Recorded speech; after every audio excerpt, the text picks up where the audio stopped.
Good morning. This is Ryan with Coffee and Resales, broadcasting a little early this morning because I got real work I got to do. I go to garage sales, thrift stores, yard sales, flea markets, collect stuff so I can flip it online. This morning, a couple of neat sales and a neat jacket I got up for sale and regular work to do. So that's what we're going to jump into this morning. Okay. First off, another book bundle.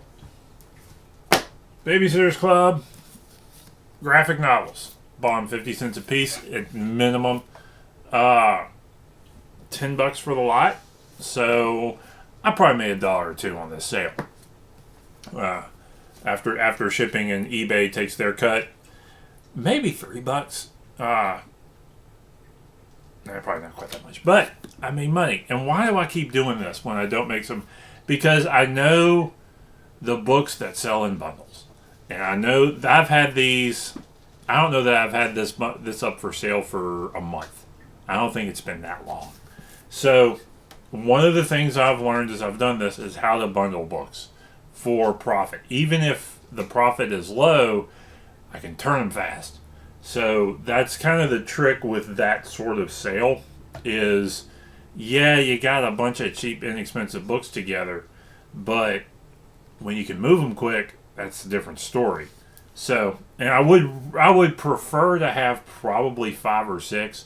That way they're really into the profit on that, because media mail is so great for that sort of thing. But still a few bucks. It helps my will help me get up there to get my seller rating up and stay up. So good to go there. But this is better. $30 book.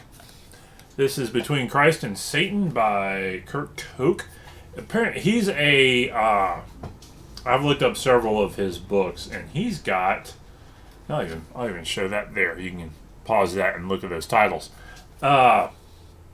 He's got a handful. A lot of his books seem to sell well. He's charismatic. Writes a lot of stuff about demonology and occult and that sort of stuff. And I think a lot of his stuff is not in print anymore.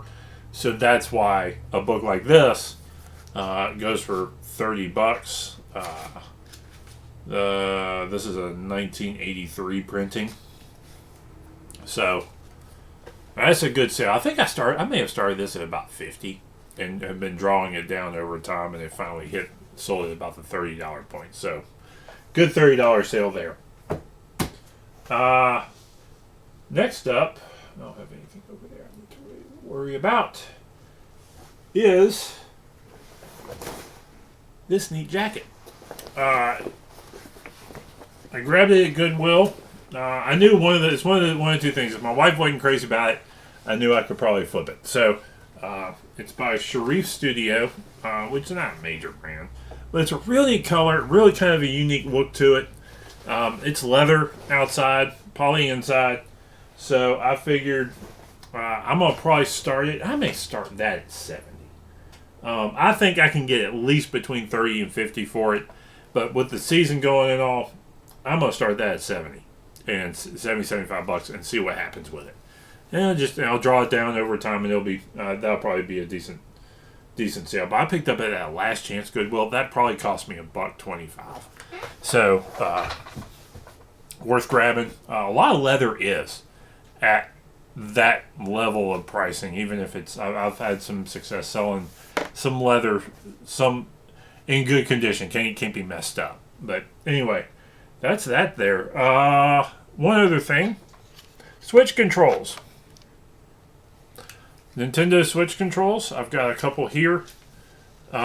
This one's missing a part. Yeah, it's like a rare color or something, but it's missing a part. This one works, but the joystick on it is starting to. There's some damage in there. These things wear over time, and so there's a little bit of breakage in there. So it's not conducive to what we want, and we only got one of them anyway. So this one isn't worth. If I did my looking up right, it's not worth repairing and reselling.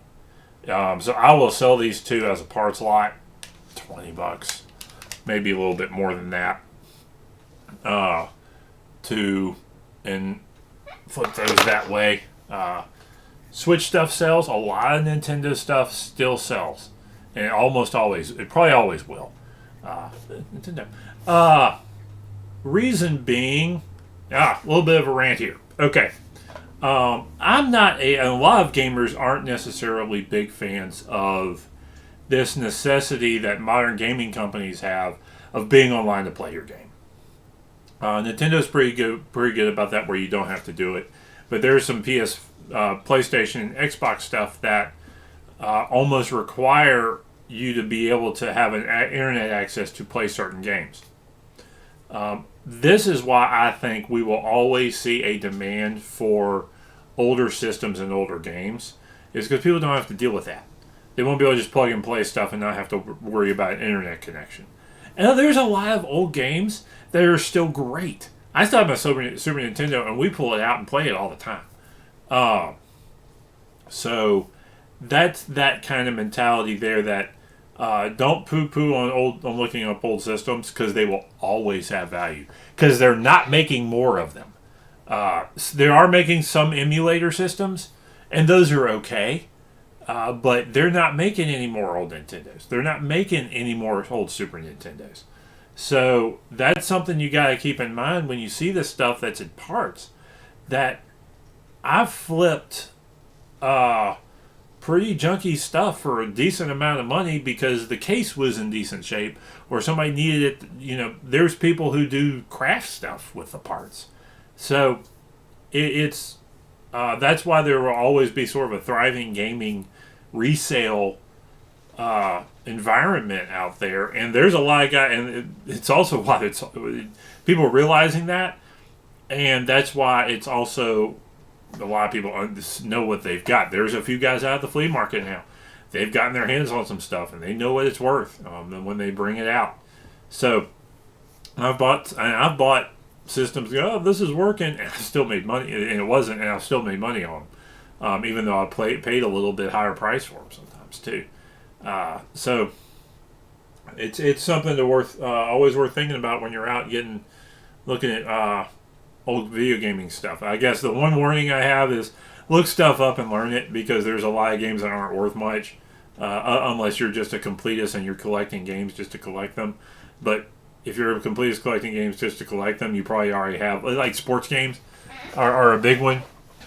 Those tend to be a whole lot less in value because they made a bunch of them. There's a lot of them that aren't, they last a year or two, and then you want the new version because it's got the new players, that type of thing. So, something to be aware of, something to think about next time you come across video game stuff. I always look every game I see up. There's some I'm still a little bit surprised that weren't where there was a thrift store, and they had some PC games from late 90s, early 2000s, and I was a little surprised that those weren't as valuable as I thought should have been. But that may be the PC game. I think if those were Nintendo, Super Nintendo, if they were like PlayStation games or Xbox games, of those types, they would have been worth more. So something to keep in mind when you're dealing with video games and that sort of thing. And I'm not like a super expert, but I know enough to look stuff up and be aware that when something's stupid cheap may be worth grabbing. So outside of that, I think that's it for today, because I got work to do, and it's good work, and I gotta get this stuff shipped and out, and we got things to do. We gotta roll. So you have a good day out there. Happy hunting. Let's get it done.